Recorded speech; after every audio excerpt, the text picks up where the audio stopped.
అనే ఈరోజు కవిత గారు సదన్ మండలిలో నేను ఒక ఒంటరిగా వెళ్తున్నా, తిరిగి వచ్చేటప్పుడు ఒక శక్తిగా వస్తా అని చెప్పి మాట్లాడింది.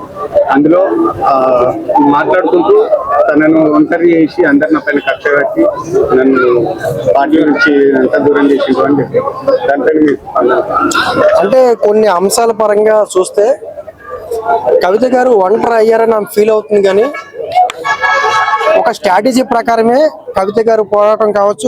కవిత గారు డే 1 నుంచి బీఆర్ఎస్ పార్టీ నుంచి బయటకు వచ్చినప్పటి నుంచి గమనిస్తే హరీష్ రావు గారికి కవిత గారికి కొంత విభేదాలు రావడం జరిగింది పొలిటికల్ గా. హరీష్ రావు గారి నాయకత్వంలో కవిత గారు పనిచేయడానికి సిద్ధంగా లేరు. కాబట్టి బీఆర్ఎస్ పార్టీలో ఉంటూ హరీష్ రావు గారిని టార్గెట్ చేయడం వల్ల ఖచ్చితంగా అటు కేటీఆర్ గారికి మైనస్ అయ్యే అవకాశం ఉంటుంది. ఎందుకంటే వీళ్ళే చేయిస్తున్నారు అన్న ఫీలింగ్ కలిగే అవకాశం ఉంటుంది. కాబట్టి కవిత గారు బయటకు వస్తేనే మంచిది అన్న ఫీలింగ్ లో ఉన్నారు. రాజీనామా చేయడంతో పాటు ప్రధానంగా ఆమెకి ఏదైతే లిక్కర్ అంశం మీద కేసు అయిన తర్వాత ఆమె ఎక్కువగా ఎమోషనల్ అవ్వడం కోసం బీజేపీ పార్టీని ప్రధానంగా పోరాటం చేయాలని ఆమె కోరుకుంది.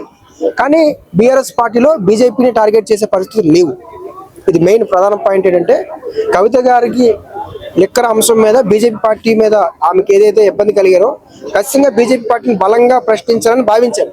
కానీ ఆ రకమైన వాతావరణం బీఆర్ఎస్ పార్టీలో లేదు. అది హరీష్ రావు గారి వల్లనే లేదు అన్న ఆమె ఫీలింగ్, అది కానివ్వట్లేదు అన్న ఫీలింగ్. కాబట్టి ఖచ్చితంగా బయటకు వచ్చి హరీష్ రావు గారి మీద క్వశ్చన్ చేస్తూ, అదేవిధంగా కేసీఆర్ గారిని ఎప్పుడైనా ఏమైనా అంటే కూడా ఖచ్చితంగా కవిత గారు వాళ్ళ నాన్నగారిని కూడా ప్రొటెక్ట్ చేస్తూ ఆమె ఒక స్ట్రాటజీ ప్రకారంగా ముందుకెళ్తున్నారు. సో ఆమె ఎమోషనల్లో ఒక అర్థం ఉంది. ఆమె ఎమోషనల్లో కూడా వాస్తవం ఉన్న విషయం. అంటే పొలిటికల్ గా ఆమెకున్న ప్రియారిటీ ఆమెకు ఉంది. కాకపోతే పార్టీలో ఆమెకి సరైన ప్రియారిటీ లేదు అని ఫీల్ అవుతుంది.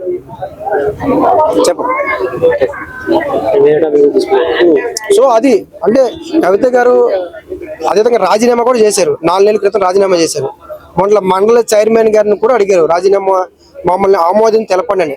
ఒకవేళ కనుక ఆమోదం తెలిపితే ఖచ్చితంగా ఆమె మళ్ళీ ఎమ్మెల్సీ కాబట్టి మళ్ళీ ఏమైనా కాంగ్రెస్ పార్టీతో టైఅప్ అయ్యి ఆమె మళ్ళీ ఎమ్మెల్సీ అవుతారా, లేదంటే ఇంకా ఎమ్మెల్సీ పదవి పోయింది కాబట్టి పార్టీ పెట్టచ్చా అని అదొక అంశం. కాబట్టి పార్టీ పెట్టే అవకాశాలు కూడా ఉన్నాయి. లేదా పార్టీ పెట్టడం వల్ల టఫ్ వాతావరణం ఉంటుంది, ఇప్పుడున్న స్ట్రెంత్ కానీ కెపాసిటీ కానీ సరిపోదు అన్న ఫీలింగ్ ఆమె ఫీల్ అవుతే ఖచ్చితంగా కాంగ్రెస్ పార్టీలోకి వెళ్ళే అవకాశాలు ఉంటాయి.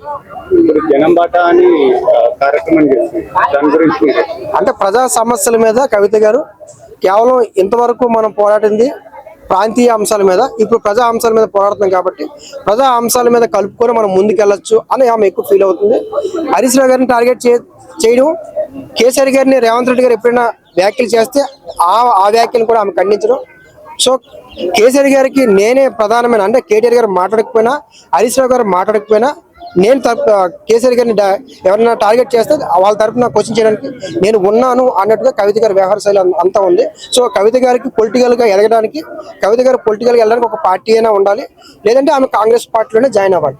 ఏదైతే ఆమె ఎమోషనల్ అవుతున్నారో ఎమోషనల్ లో కొన్ని ఏదైతే బీజేపీ పార్టీ మీద పోరాడాలి అని అనుకున్నారు, లెక్కర అంశం మీద ఫ్యామిలీ నుంచి కానీ లేకపోతే వాళ్ళ హరీష్ రావు గారి నుంచి కానీ ఎవరి నుంచి కూడా సరైన సపోర్ట్ రాలేదు.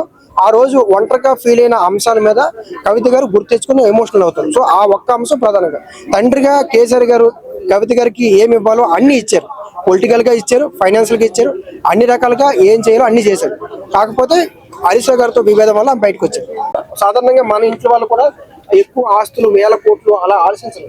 సో మనకు కావాల్సిన, మన కుటుంబ సభ్యులతో కావాల్సిన రక్త సంబంధం, ఎమోషనల్ బాండింగ్ ఇవన్నీ కోరుకుంటారు. సో ఆమెకు ఆల్రెడీ ఇప్పుడు శర్మిల లాగా కవిత అని పోల్చారు. సో శర్మిల గారికి ఏ పదవులు రాలేదు, కానీ కవిత గారికి కేసీఆర్ గారు అన్ని రకాల న్యాయం చేశారు. పదవుల్లో కానీ లేకపోతే అన్ని రకాల ప్రియారిటీ ఇచ్చారు. ఆమె యొక్క తెలంగాణలో 3వ ప్లేసు కేసీఆర్ గారి తర్వాత కేటీఆర్ తర్వాత హరీష్ గారు, ఆ తర్వాత 4వ ప్లేస్ లో ఆమెకి ఈ తెలంగాణ రాష్ట్రంలో అంత ప్రియారిటీ కేసీఆర్ గారు ఇచ్చారు. ఆమెను అంత పొలిటికల్ గా లిఫ్ట్ చేశారు. శర్మిల గారికి ఆ రకమైన ఏ అవకాశం లేదు కదా. సో కవిత గారిని వీళ్ళు పోల్చడం కాదు, కేసీఆర్ గారు కవిత గారికి చేయాల్సిన న్యాయం అయితే చేశారు. అందులో ఎటువంటి సందేహం లేదు. పొలిటికల్ గా చేశారు, ఫైనాన్షియల్ గా చేశారు, ఒక తండ్రిగా కూడా చేశారు. కానీ కవిత గారు హరీష్ రావు గారి మీద అగ్నిస్ట్ తోటే బయటకు వచ్చారు.